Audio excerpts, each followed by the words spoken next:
Welcome back to another edition of the Forts Athletics Life and Coaching Podcast. I'm your host, Dr. Charles Inferno. We're at Forts Athletics.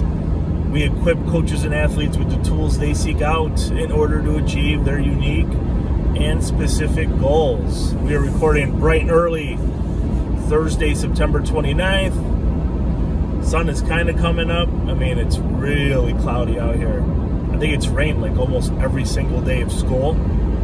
And today's episode, we're going to be talking a little bit about school and expectations, and just something interesting that happened to me over the course of the past couple days at leadership training, teacher observation prep for New York State, where I spent the better part of 2 days in a room with like 50 other administrators of New York State programs here in Western New York. And we are learning how to conduct observations in classrooms and walkthroughs and all of that stuff that comes with being an administrator. And on day one, after our lead presenter's opening remarks, we had to break up into pairs and, find somebody that you don't know, introduce yourself, how long you've been in education, what your role is at your school, what you're most looking forward to this year, and any celebrations. So I found somebody that I didn't know, introduced myself, and we're talking about roles and responsibilities in our schools. And I said, yeah, I'm an administrator of an all pre-K program. It's just really great. We have these classrooms, all these great classrooms and teachers, and our sole focus is on pre-K3 and pre-K4 instruction, and we have great staff, social worker, nurse, like basically a regular school, just with 3- and 4-year-olds.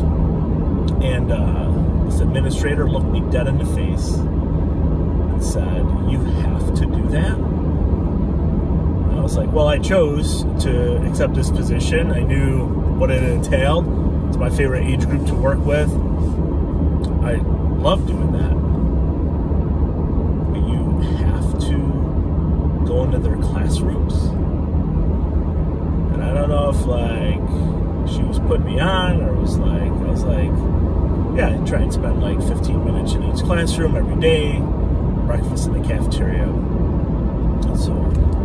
And she told me that she's responsible for pre-K programming also. Her building is pre-K3. They have like 5 pre-K classrooms and then 5 sections, K1, 2, 3. She said, I haven't even gone into our pre-K classrooms yet. I was like, okay. I was like, well, it's a great opportunity, to work with your youngest students as they transition to kindergarten. It facilitates. And I use all my research jargon, that I've talked about here in the past. And it really got me thinking about, like, you have to. I get to. Like, I think it's great. It's the best part of my day. It's going into the classrooms. You never know what you're going to hear or see, how students interact and engage with each other. Each classroom has its own personality, its own mini microculture of the bigger building. And it's just really interesting how 2 different administrators, I guess, perceive the same age group in the same situation. Where I see it as I get to go into the classrooms and I get to enjoy my time working with our teachers of our youngest students, where she looked at it as a negative, as a burden of, my gosh, like I have to supervise pre-K? Oh my goodness. Like, what do you do? So, over the course, it just tickles me. Over the course of Tuesday and Wednesday, we have to work in small groups and talk about observations and what we see and how we conduct walkthroughs and continue to introduce yourself, the role you have in the school district, and these wonderful things you get to do. And I don't know if I think differently about education, but like I see so many parallels to coaching of like, you have to work with that age group. You have to observe and supervise pre-K. I mean, I guess I could say you have to go in and supervise third grade. Like, I don't know if maybe it's not the same, but so many parallels with coaching and working with athletes. The last couple weeks we've been talking here and with our athletes about accountability and what needs to happen in order for them to be successful, at least give them a better opportunity to be successful, and remove that possible doubt or remove that what if that I think freshmen and sophomores and even juniors to a certain extent don't really carry with them or think about until it gets to crunch time and we have like 32 weeks left of your college career, of your academic career, depending on what what your background is or what your major is, and then you're released into the world and you are 100% accountable for yourself. Not that you're not accountable for yourself when you're in college, but there really aren't a lot of safety nets in the real world, right? Like, it's like live TV. Like, what's going to happen is going to happen.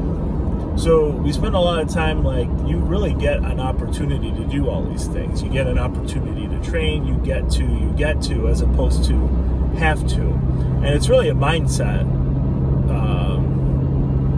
perspective of having to do something versus getting the opportunity to do something. When you look at like NCAA numbers, like it's like 6 or 7% of athletes that compete in track in high school go on to compete in track in college. So right off the top, our athletes are like the top 1% of their peers in competition, right? So they're already at a certain standard because they're there, which is wonderful.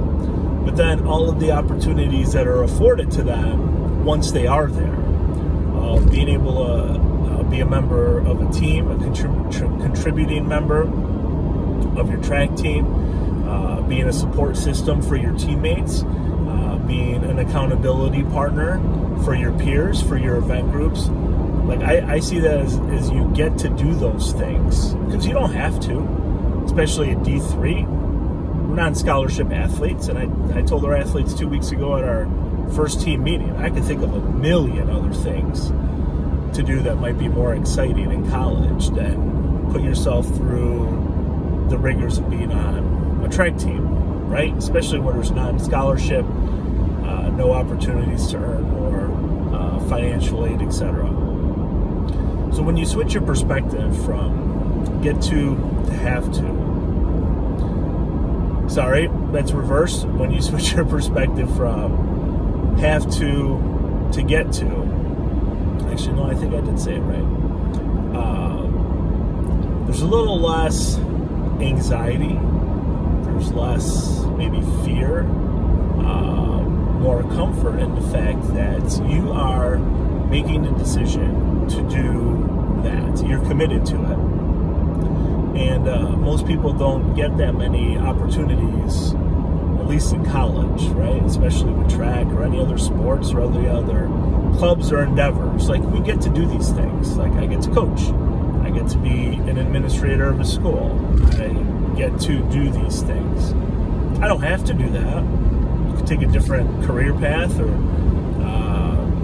coach a different sport. Like, so when you get to do something, the onus is on you, right? It's your autonomy, right? It's self-determined. That you get some say, some input, which increases your engagement, hopefully. Now, that's more for coaches. Athletes, I don't know if they really see the parallels there, right? But when you're afforded the opportunity and you have some stake in what's happening, there's more engagement because it's going to be directly tied to your output and performance, right? Where if you look at it as you have to go to practice and you have to do all these things, it just starts turning into a daily grind that's not fun, not enjoyable, it's not pleasant anymore, where you dread those 2 hours a week, or a day rather, that you go to practice and you train with your peers. It could cause more anxiety, more concern about, oh my gosh, like I have to go do this thing. You don't have to. You don't have to. So it's just really cool that, to me anyway, that we get to do all these great things, that we have these opportunities that are afforded to us. And last night, I wanted to share some celebrations with our athletes, and I asked them to share some celebrations. And the feedback in our group chat was awesome. And some of our athletes responded back with some of the great things that are going on in their lives right now, positive things that have happened on campus. And then looking back this morning, it's really things that they got to do, right? They didn't have to do what caused them to be celebratory in those endeavors.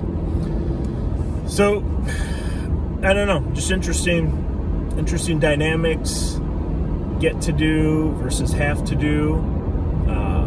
John Gordon really talks about that a lot, on having a positive mindset, and just looking at those perspectives from that different lens of, yeah, we really get to do these things. How awesome is that? And when you look at it from that perspective, I think it makes for a more pleasurable experience for you, the individual who gets to do that.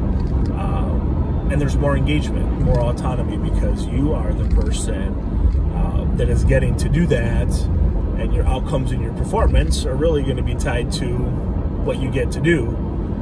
You still have performance indicators tied to what you have to do, but getting to do it and having a sense of engagement makes that transition just a little smoother, a little easier for coach and athlete to navigate as you move along with your season.